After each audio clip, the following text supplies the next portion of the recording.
Good morning, afternoon, or evening, everyone. A very warm welcome to you, and thank you for so much to all of you for joining us today for this really important discussion on water, conflict, and governance in fragile and conflict-affected contexts, with a particular focus today on Iraq and Yemen. I'm Nazanin Mashiri, and I'm going to be moderating today's discussion. Before we get started, just a few quick housekeeping points for you. Today's discussion is being recorded and it will be made available on our website afterwards. We have a sort of raise hand and chat function, which is disabled, but you can engage with the speakers by submitting your questions at any point using the Q&A function. And we'll try to answer your points as well, if possible. And we're going to have a time for Q&A a bit later in the hour. But just want to quickly set the scene for today's conversation. So it's really taking place against the backdrop, as we know, of this ongoing conflict in the Middle East, where we're seeing once again how essential infrastructure, especially water and the systems around water, can become both a target and also pressure points in times of crisis. So, potential attacks on desalination plants could leave entire populations in the region without access to drinking water. You also, of course, have strikes on oil infrastructure and fuel infrastructure, which could lead to long-lasting environmental damage, including contaminating groundwater. So these disruptions also have wider geopolitical and economic impacts. And when these impacts affect daily lives and the daily lives of people in the region, access to water itself can become a source of tension and conflict. But water stress is not only shaped by war.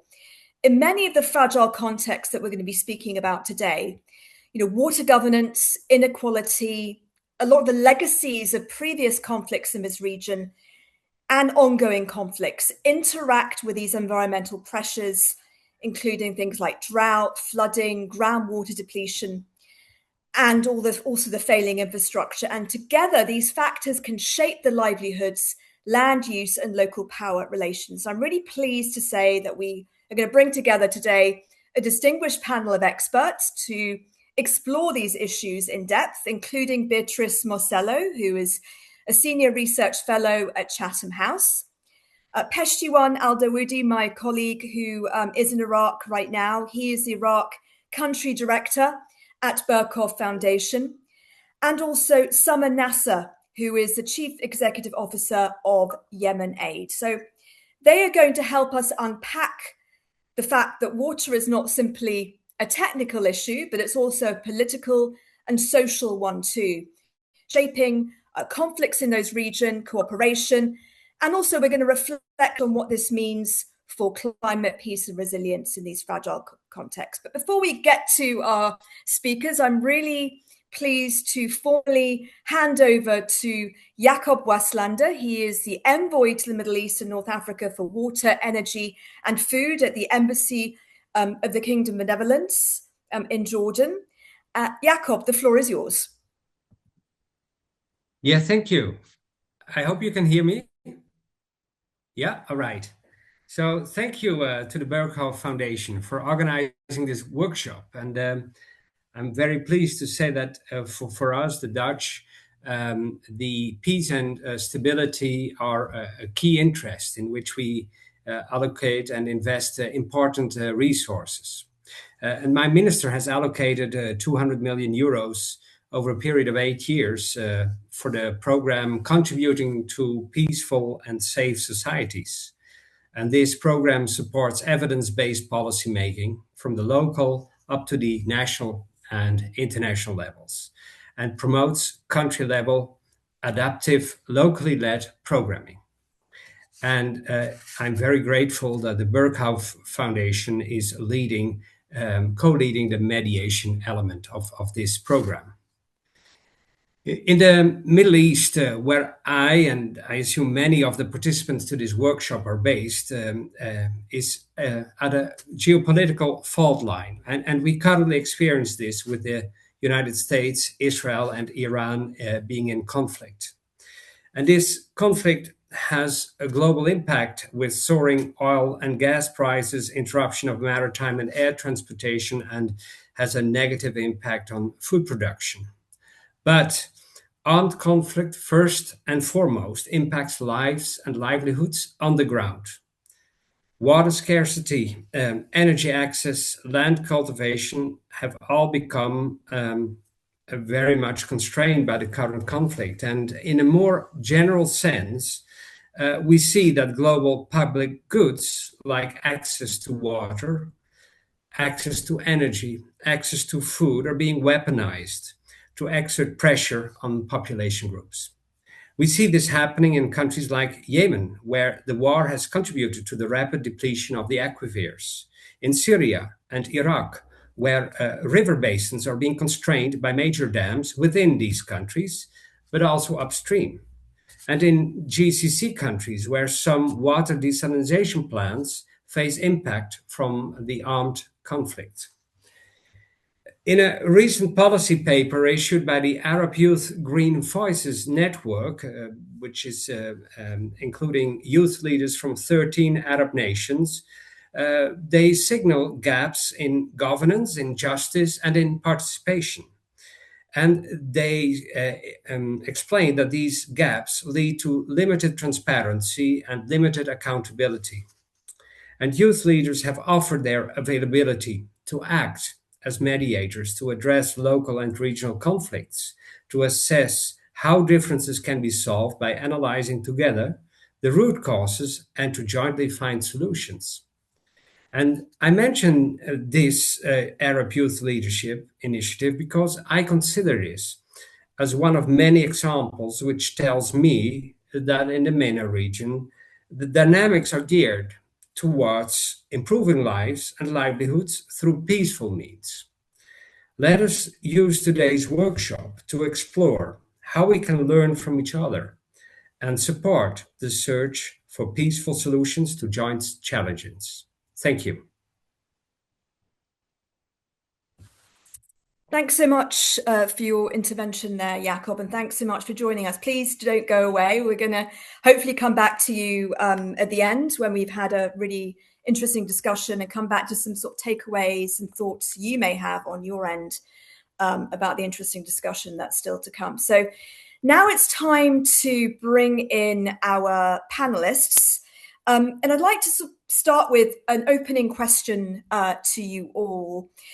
Just on the fact that, look, we know that water stress doesn't always lead to conflict. In fact, in some areas, it could lead to more cooperation.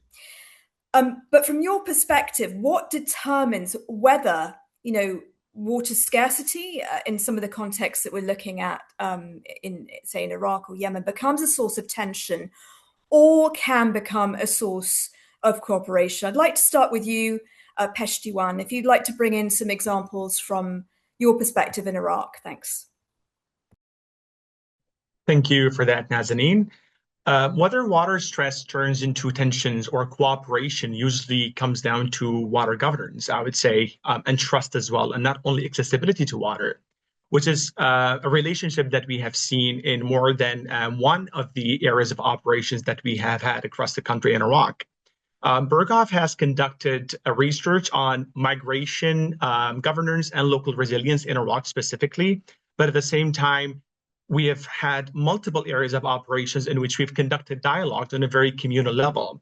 And that what we have seen through the research, what has been evidenced in our dialogues as well, is that water scarcity usually becomes a trigger for violence, or it could potentially become a driver of conflict when it is coupled with limited governance or with unclarities of structures and how water is being managed on a local level.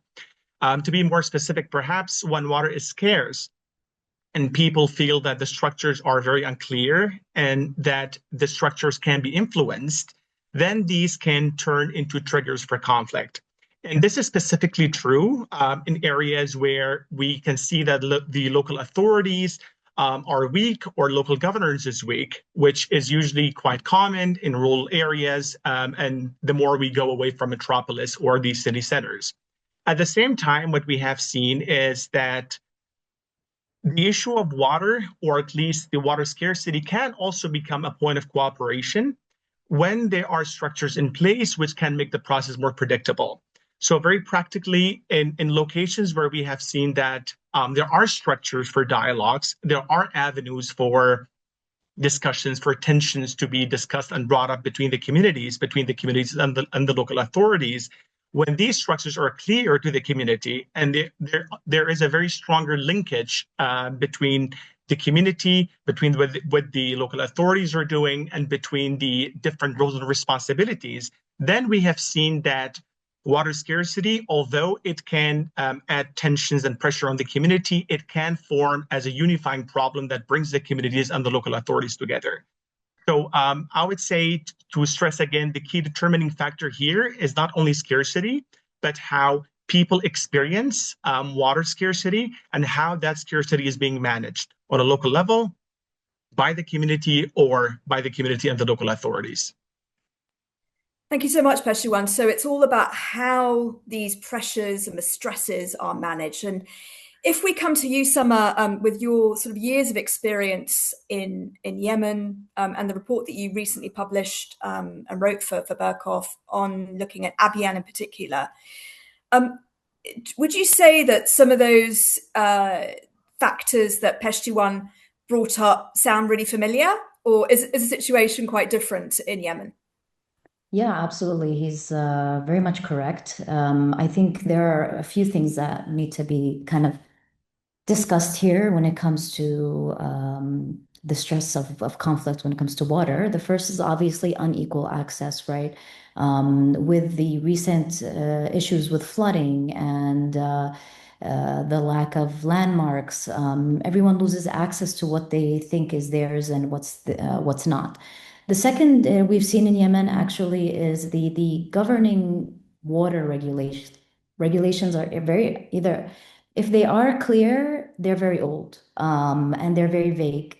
And so the lack of implementation when it comes to authorities, whether it's regulating water wells or whether it's equal access to water, specifically for farmers or for the city or those in the village, they become a little bit messy in that perspective. And then the last is the trusted institutions. So in Abyan, just as with Yemen generally, it's a very tribal state, and tribes have pros and there are also some cons. And local authorities have to work with tribes to ensure I would say, a trusted bridge between the two. One or the other doesn't work, but they have to work together. So I think there are definitely opportunities, as our colleague said, and the Berghoff Foundation has been working in this specifically in Yemen too.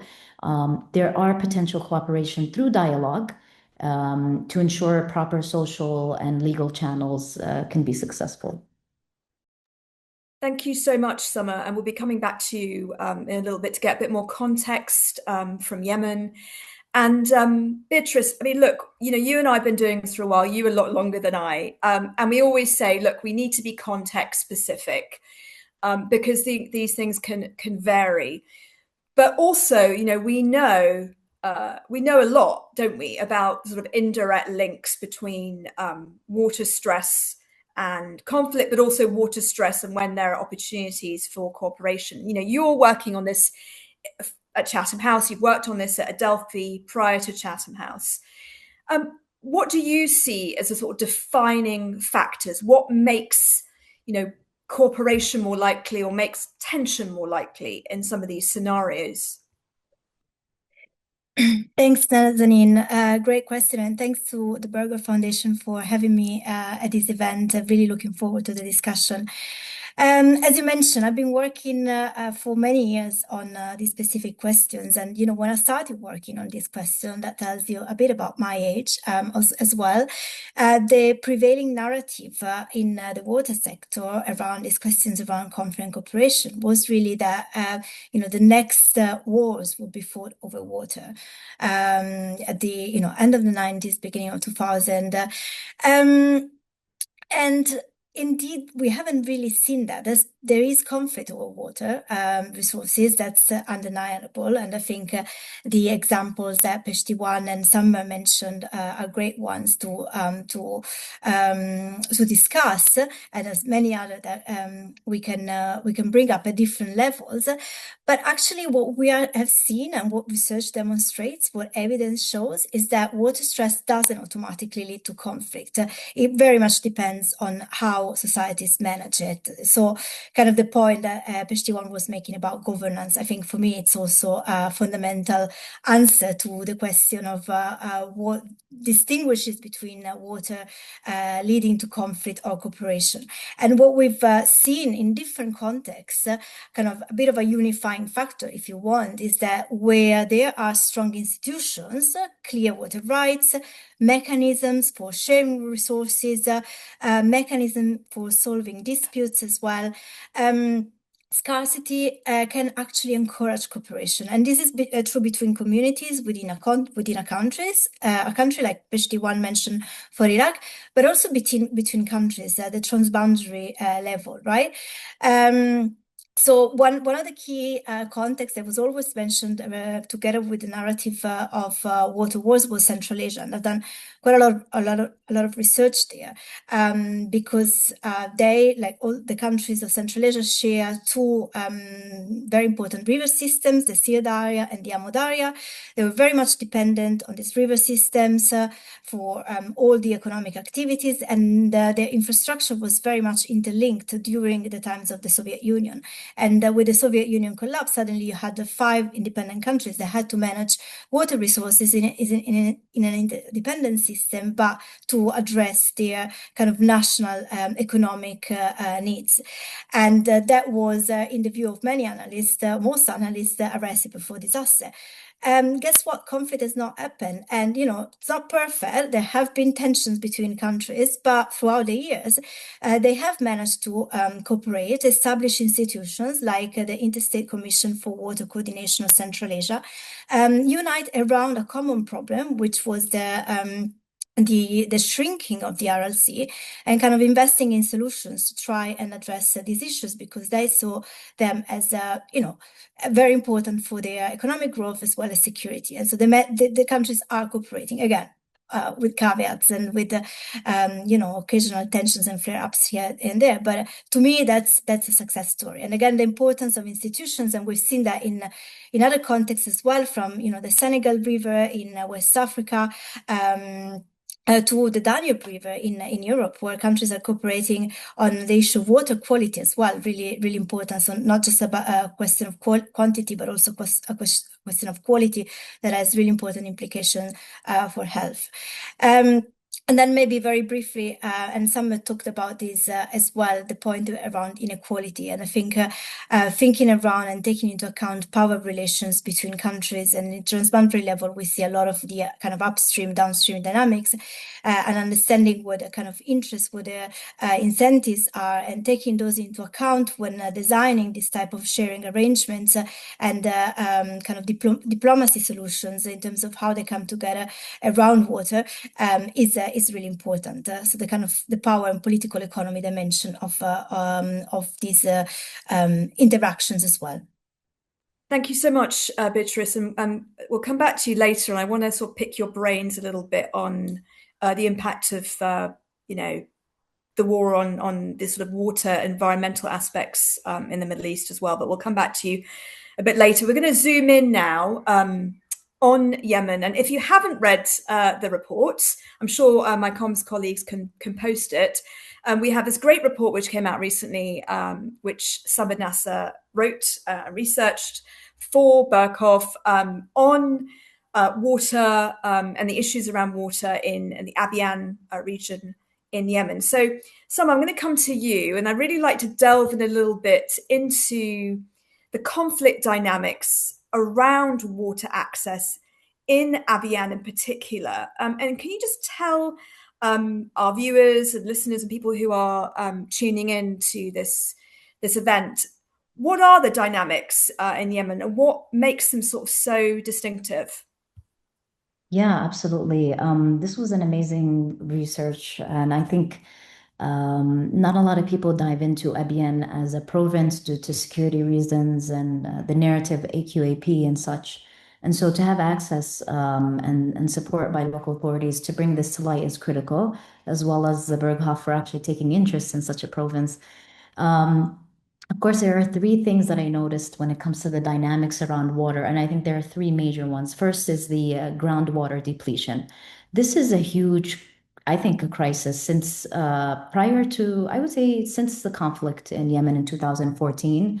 The wells are being drilled at a much deeper level than before, and unfortunately, at a much closer level too. So between each well, by law, if we look at the facts, by law, it's about 500 meters between each well. And unfortunately, now we're seeing as close as a few meters difference between each well today. So this is one issue. And then the second issue is the destruction or blockage of irrigation canals. And they're often linked to like land sales. They are often to unplanned construction, illegal construction, as well as poor infrastructure, which is a very big issue in Abiyan. And then the last is I would say the third dynamic is flooding. So flooding, we've seen pick up often, at least for the last couple of years due to climate changes and such. And I guess the infrastructure to protect farmers from flooding, the barriers, these have either been destroyed or they've been depleted completely. And it's impacting the farmers and villagers specifically. There hasn't, based on my research, if I'm not mistaken, but there hasn't been any infrastructure or rehabilitation, I guess you can say, towards these infrastructures since the 90s, if I'm not mistaken. And hopefully I remember the details of my report. But essentially, these are the three main areas, at least from a structural perspective and natural causes. Of course, there are other dynamics, which is social dynamics, right? The tribal. We also see local authorities as well. There's dynamics in that perspective, which I'm sure we'll talk about later. But these are the three major ones that we've seen so far. Thanks so much for that, Summer. And I wanted to sort of also delve into, the fact that a lot of these disputes are mediated locally. But who gets involved? Who's good at mediating, and when does it work when certain people mediate? Yeah, so I'm sure Yemen is similar to other countries specifically, but maybe because Yemen is more on the tribal side of things and the religious side of things, that we tend to utilize tribes as a layer of mediation. We also utilize religious leaders to kind of soften, the morale of conflicts. We also see that community water committees as well play a huge role. So I think there's customary and then there's formal. So these are the two that we have to work together with. We can't just get involved in the legal without getting involved on the customary side.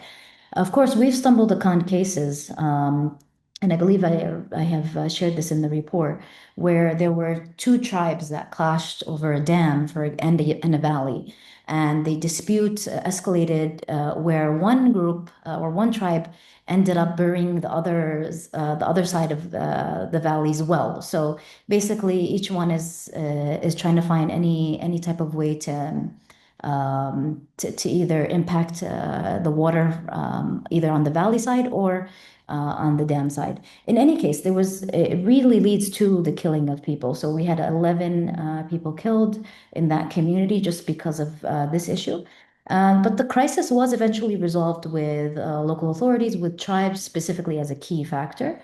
And the settlement ended up being, at least from a local level, that the valley will be considered now a public space versus a private space, while the legal proceedings continue separately until the solution resolves from there. So these are the types of layers that we can kind of Yeah. identify in Yemen, at least. Thanks so much. I just wanted to say thank you so much for all of you putting in your questions into the Q&A chat box. Please also just let us know who you are, where you're from, what organization. So when we get to the Q&A bit, we can do you a bit of justice and find out where you're coming from. And I'm really happy to say we have more than 250 people who've joined the event from all over the world. So that's brilliant. But coming back to you, Summer, just a final question. Obviously, we know, Yemen, of course, being also in a very key strategic location in this current conflict that's ongoing as well, and in previous conflicts. And we know that the peace process in Yemen has really stalled. Do you see any value and the lessons learned at a local level in Yemen? Do you see those feeding into sort of more national level discussions and talks when they hopefully restart at some point? Yeah, so for on the national level, we have, so maybe just to talk a little bit about the water first before going into the concept of the peace process. We've seen a good effort from the Ministry of Water and Environment to take into consideration the climate issues as well as the water issues in Yemen. And they've actually opened up a climate unit on a national level.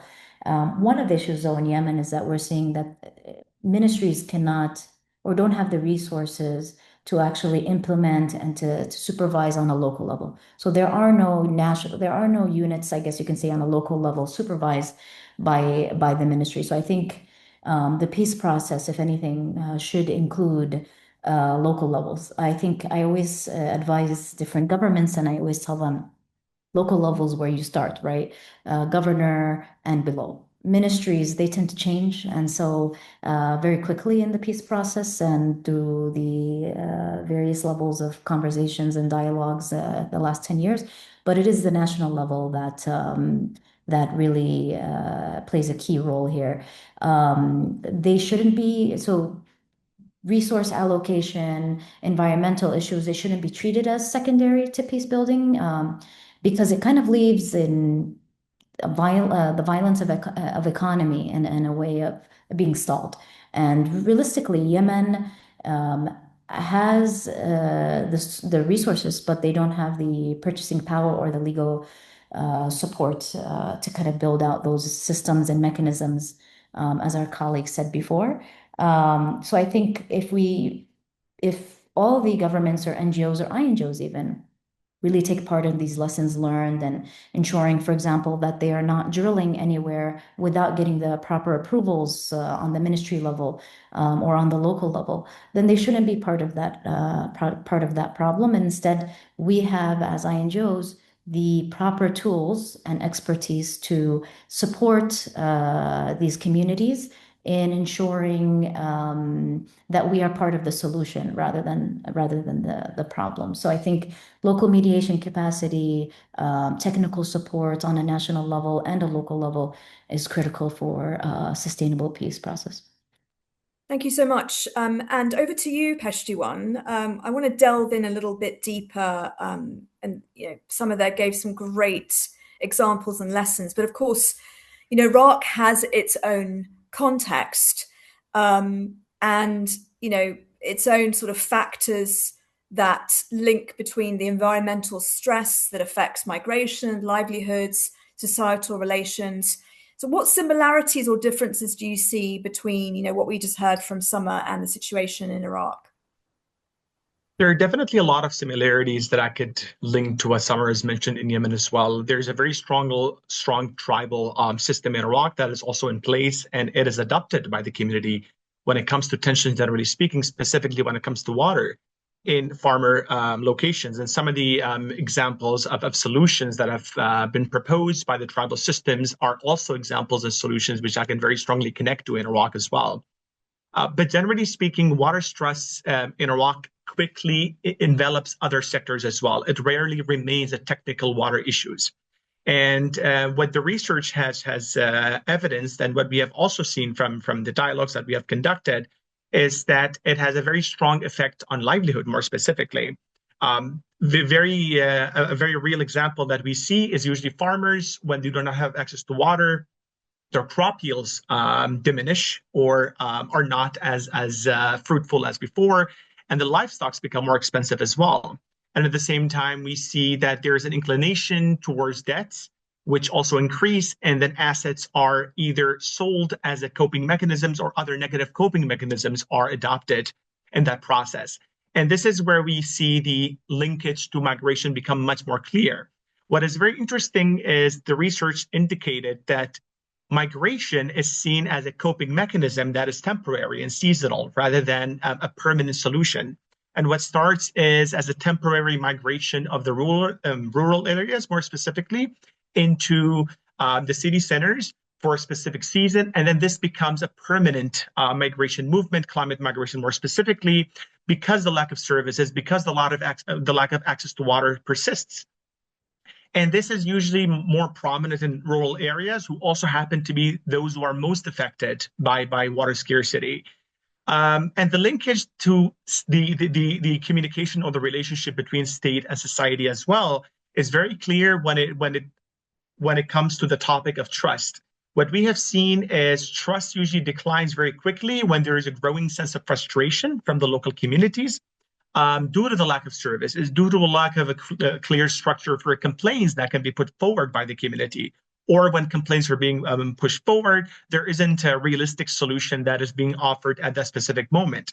And in Iraq exclusively, what we have seen, and I'm sure this is also the case in Yemen, it is often during the peak summers that we see the most intensive conflicts that come forward. And these are usually very time sensitive moments and critical moments, not only for the farmers, but for the entire country, which the infrastructure is under a lot of stress.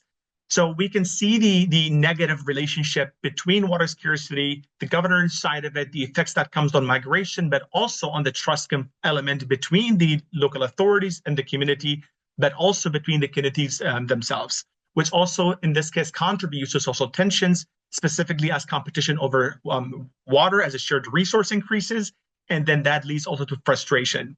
The protests over water, the protests over electricity, even in some areas where electricity is necessary for the farmers to access water, has been something that we have seen over the years in multiple different summers in the past few years, specifically in Iraq.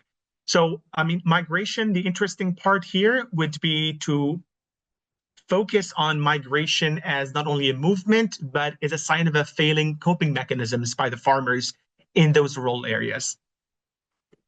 So interesting, Peshtiwan, and we'll come back to you with a few more questions in a bit, but I just want to head over to Beatrice from Chatham House.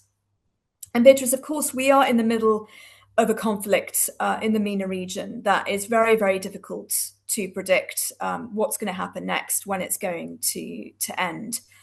And I think it's really still important to focus on these core issues in the region and focus on the fact that we've got these long-term, really dire trends that Jakob was talking about at the beginning, and the impacts of climate change.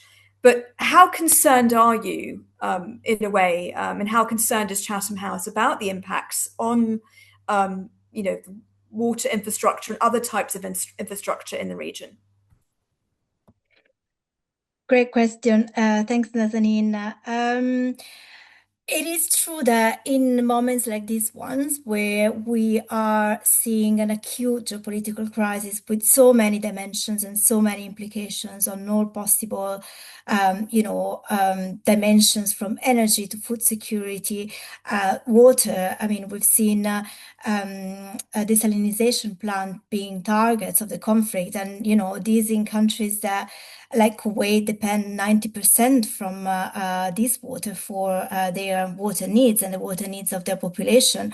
I think 70% Saudi Arabia, 86% in Oman. So very, very important kind of critical lifelines for the region, and a source of very strategic vulnerability for the region as well, right? So we tend to focus on the now and the crisis, and we forget the kind of longer term dimension and the kind of structural pressures that in a way have contributed to leading to this crisis, but also that will make the crisis prolonged and with having even deeper effects on geopolitical trends, but also, of course, on the life of the people living there, right? And exacerbating a lot of the local level dynamics in different contexts that Sam and Peshtiwan were talking about in the case of Yemen and Iraq.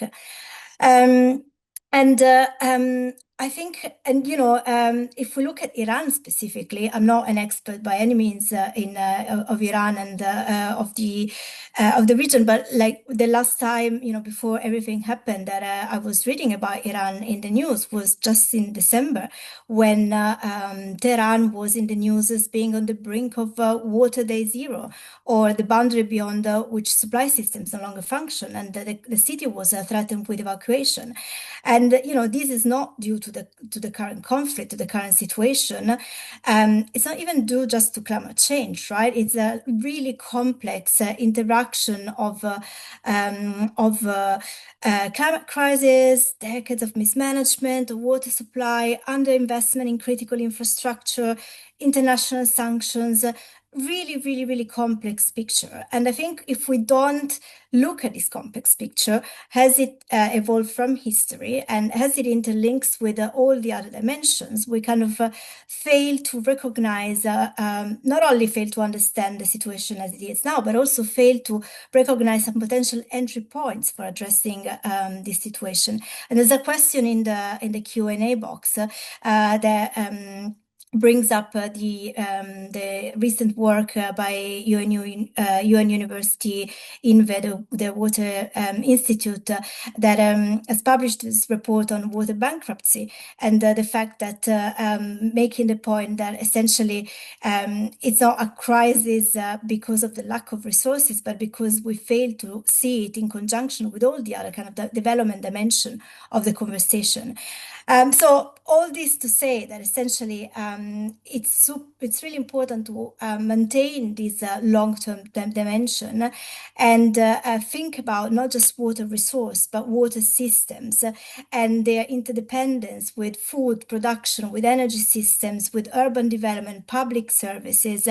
And if we take this systemic perspective, then it is possible to identify entry points to address these challenges that eventually also provide long-term solutions for the crisis that we're seeing at the moment. Thank you so much, Beatrice. And we have questions coming in thick and fast from various people. Really glad to see that, and glad to see that we are actually also answering some of your questions, typing in some answers, which is being well received.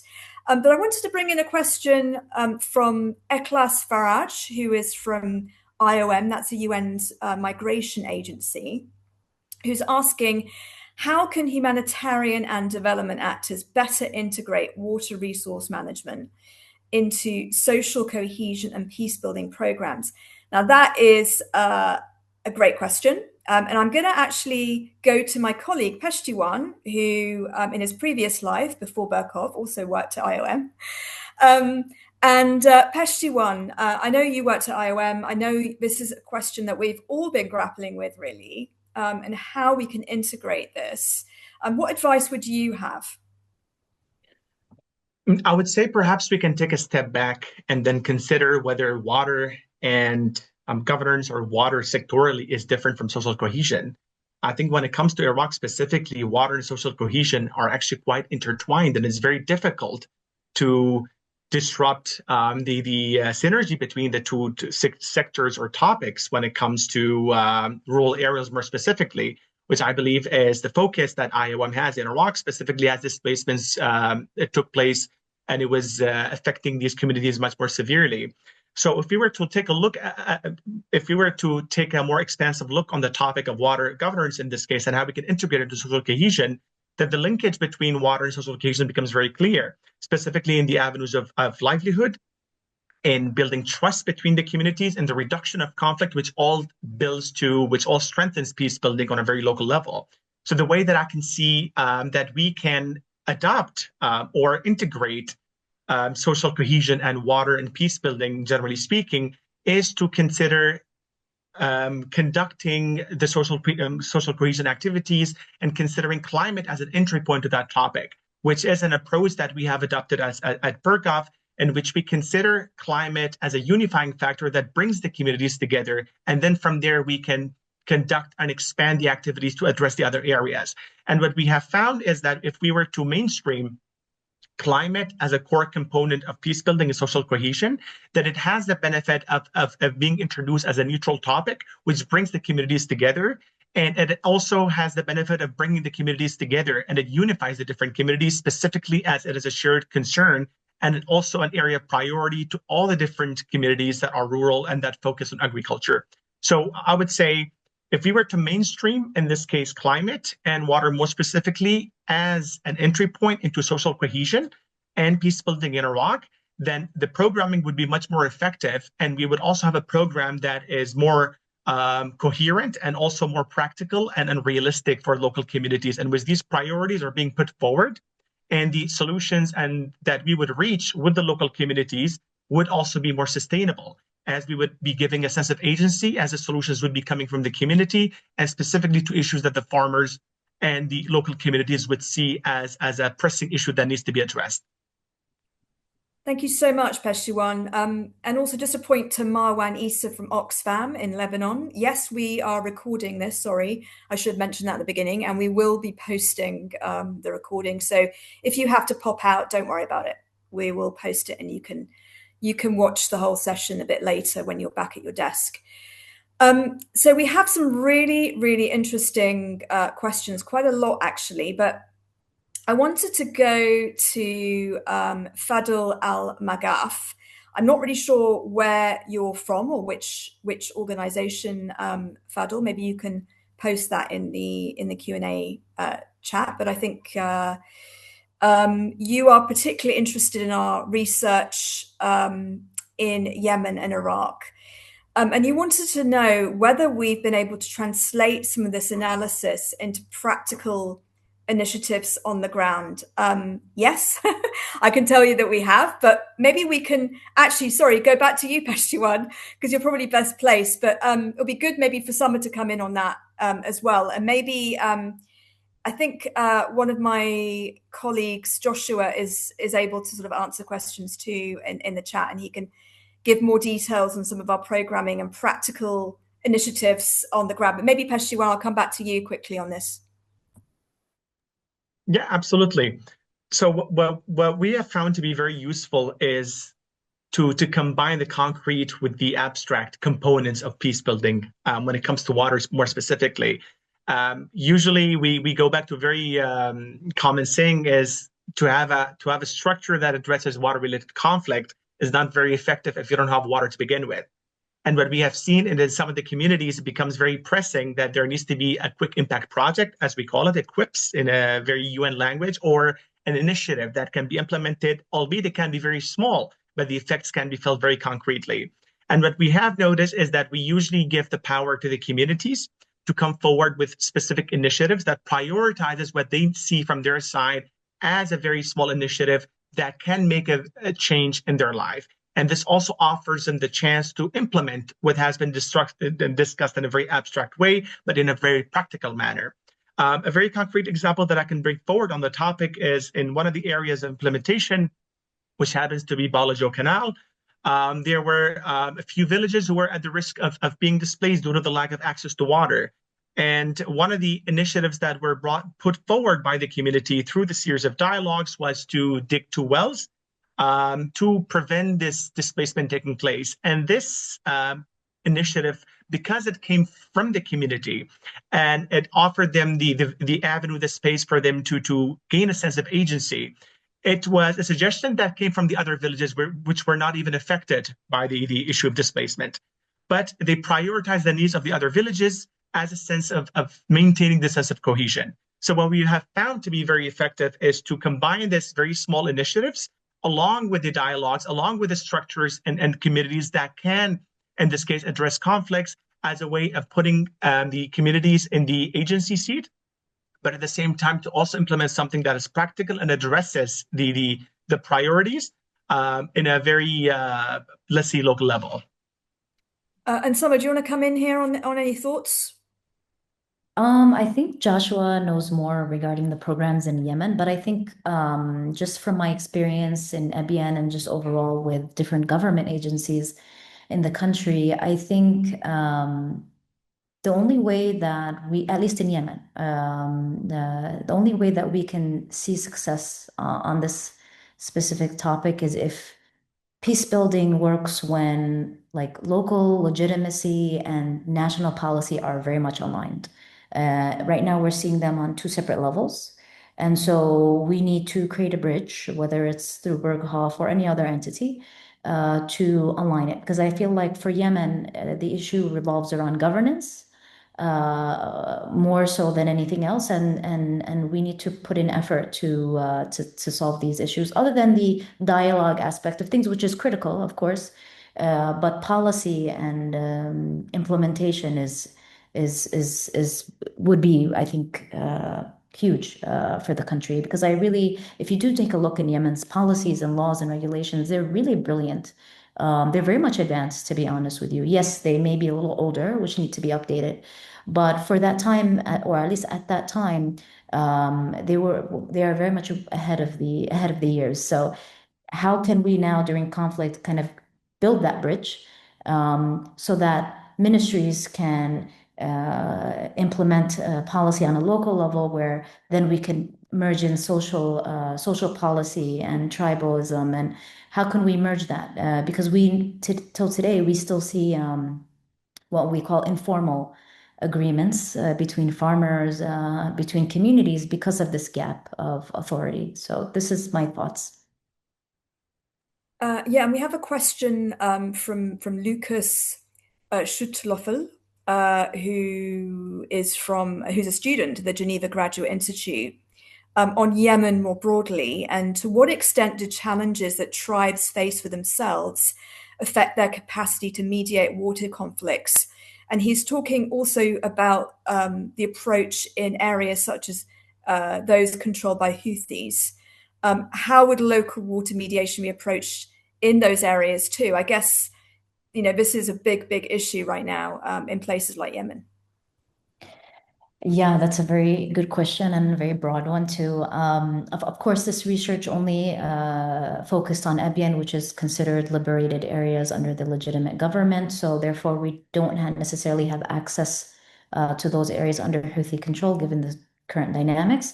However, I would say it's the same. There's still tribal customary laws in the north, or areas under Houthi control, but unfortunately, the ministries, at least from the legitimate side of things, when it comes to government and Aden, while they do represent all of Yemen, they don't have access to directly solve these issues in the areas of the north. But at least in Ebyen, there are two ways of seeing things from a tribal perspective. There are more pros than cons, but at the end of the day, we can't say generally it's all good. Tribes sometimes when they do have conflict between resources like water, it becomes very much deadly. It's not something that is easy to come out of. And therefore, like what I shared earlier, there was a case of 11 dead over a conflict between a valley and a dam. But then there are other tribes that are either, I would say, informally, the cousins of cousins who would eventually come in and get involved to solve these issues to prevent more bloodshed. And then there would be tribal rules and regulations about, okay, how can we get involved the local authorities so that way we can prevent gaps in governance. And so I think there are mechanisms in place, but it's the tribes, I think, from a Yemeni perspective, have more moral authority than the legal. I think the legal comes in and supports versus the other way around. I don't know if that makes sense in your answer, but Yeah, no, it does. unfortunately, we just don't have access in those areas. Yeah. No worries, thanks. And thank you, Fadl. Fadl is a diplomat.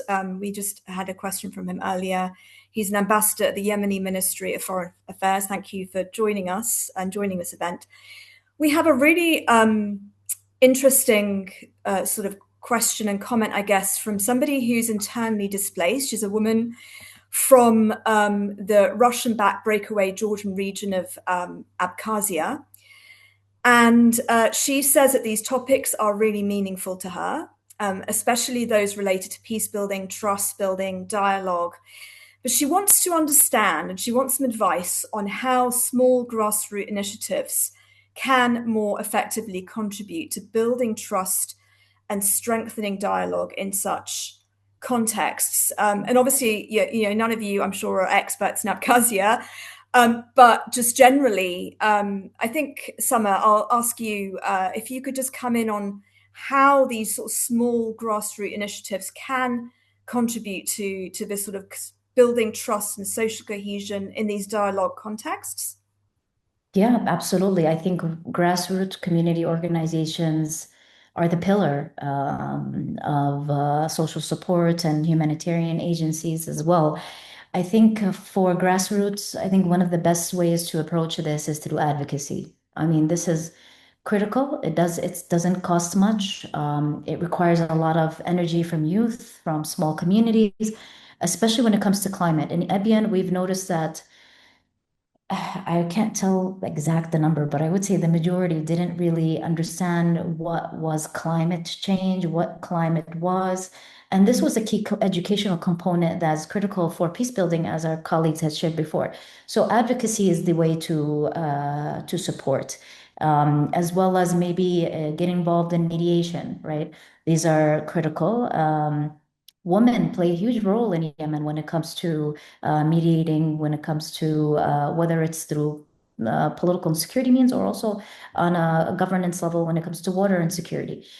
So getting involved in that perspective, I think is wonderful. I think that's the way to go for community.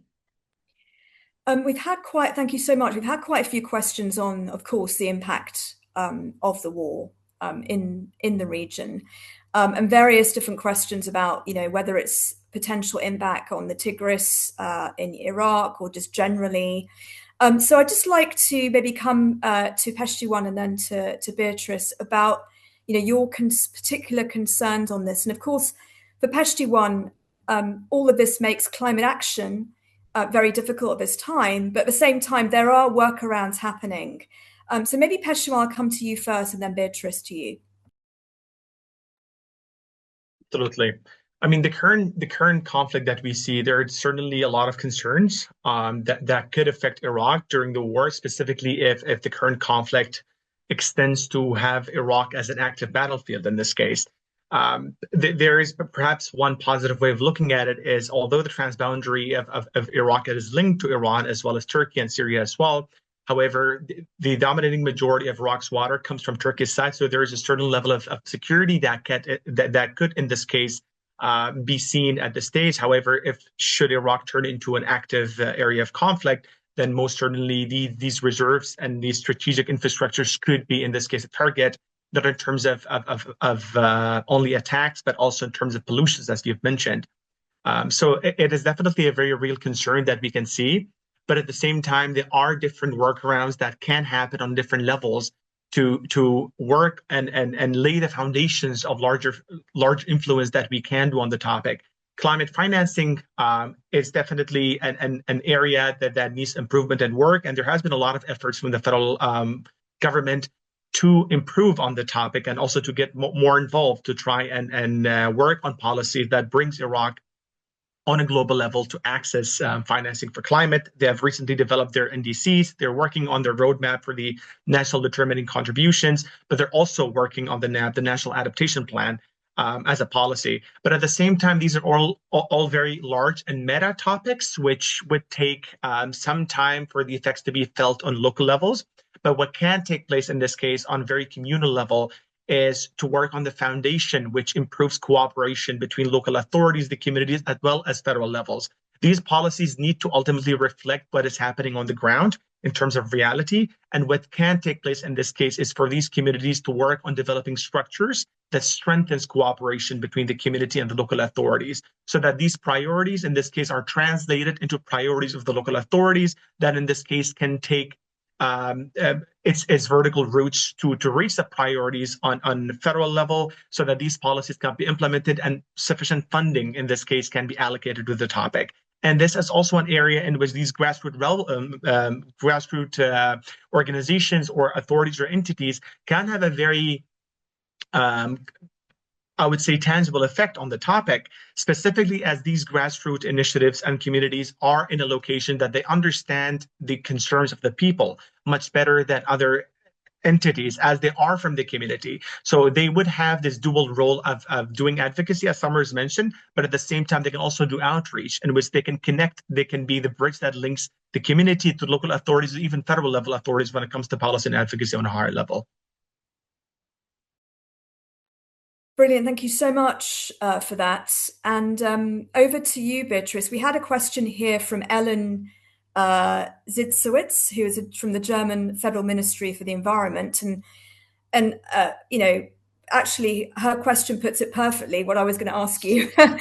What could governments in the region and international partners do to address the topic? And do you believe that UN Water should address the role of water in conflicts more prominently?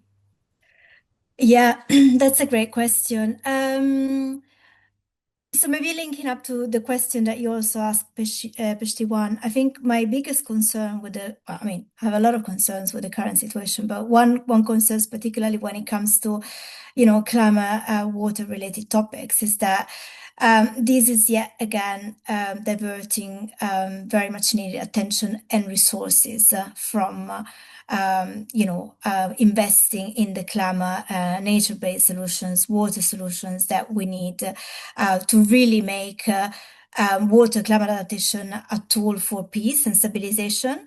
I think working in this field, you always feel like you're making one step forward and 10 steps behind.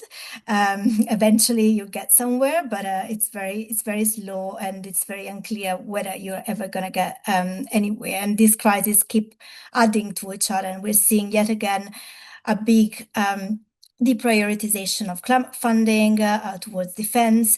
This is scaling back a lot of the progress that has been made in the field in terms of programmatic approaches, but also in terms of policy and the deprioritization of the topic in the multilateral context, as well as from the agenda of countries, be it in terms of their efforts for mitigation, implementation of NDCs, in terms of climate adaptation funding, commitment to the broader agendas in COP, in the different COPs, the Rio Convention, and so on. So this is I think what is really concerning to me, and I think there's a strong role and strong, in a way, need for governments everywhere to kind of keep the topic on the agenda.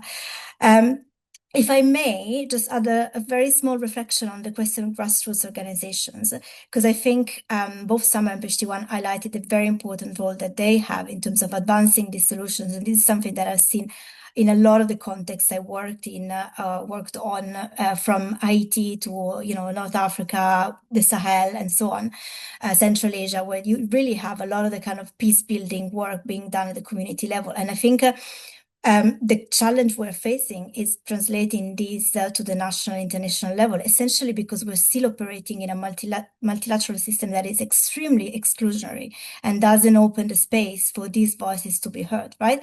We're still working in COPs that are all in English, in contexts where most people don't get visas to attend, or they're super expensive and they don't get resources. And so these incredible experiences that Summer and Peshtiwan are sharing with us today, they get lost. So, it's a role for the grassroots organizations, but I think we really need to rethink about the international space that we have shaped to deal with these topics. Thank you so much. We're coming to the end of the hour, but I'm hoping, Jakob, you're still there and you can just give us just a few takeaways from that you've have from this session and this really rich discussion. Yeah, thank you. Well, I was very impressed by really the richness of the discussion, also the questions from the audience. Really, it shows that people are really interested in how we can promote this agenda. And what strikes me, I'm now almost 5 years here in the Middle East and North Africa, working on water, energy, and food. And one of the first things when I arrived here was that I thought water, if I speak with the water minister, she or he is the most powerful person in the country because all those countries are so water scarce. But that's not at all the case. Water ministries, water policies are not a top priority, are not sufficiently prioritized in most countries. And that really needs to change. We need to see that water is really integrated in the different sectors, that it gets the thinking, which is important because it's a lifeline for the countries. And secondly, also the longer term perspective. It's not really there. There are strategies, but as some of you've said, strategies at national level are not always linked sufficiently to local level, to people's thinking. It's not contextualized. So also there, I think much still needs to be done. Your type of work is so essential to make this connect and to really make sure that things are linked together and that people really feel that they are committed to a joint objective. And that brings me to another point that I saw that the Yemen study has been translated in Arabic, which I think is excellent because outreach in local language, talking in Arabic, I hear from so many people when I'm in the field, everything we see is either in English, sometimes in French or other languages, but there is so little in our own language. So please continue with that. And I think one of the questions was also how is this being translated, being used to the local context? I think that type of work you're so strong at, continue with that because that is so terribly important. There are many more things I could say, but this really resonates with me because this is really what we need to do more. Make those links, strengthen the awareness with people, get the buy-in, and create this agenda because indeed, water can lead to conflict, but it can also lead to cooperation. And it's that approach of cooperation which we need to look for. I think it's here in the communities which I've visited. But we have to nurture that more and create the success stories and make sure that also in very difficult, conflict-prone contexts, this really prevails. Back to Thank you. you so much. Thank you so much, Jacob Waslander there. He is the Dutch envoy for water based in Amman. Thank you to Beatrice Marcello from Chatham House, Peshtiwan Al-Dawoodi, my colleague at Berkhof, and Summer Nasser from Yemen. Thank you to all of you for joining. And I'm so sorry we weren't able to answer all of your questions. We've had an incredible response and we've actually gone over time. We could have given another half hour, I think, to this event, but sadly, we need to draw this to an end. And look, today's conversation clearly is ongoing. We need to keep the conversation going on the fact that water is not just a resource issue, but also governance, conflict, resilience challenges, and also a potential entry point too for cooperation and peace building, even in these very difficult circumstances that the region is facing right now. Thank you to everyone. And thank you to my comms colleagues as well for helping us organize this event. We will be posting this event on our website, along with all the reports in English, Arabic as well. So please do go to the Berkhof website and we'll keep you updated there. Thank you so much and have a lovely morning, afternoon, evening, wherever you are. Thank you so much. Bye-bye. Bye.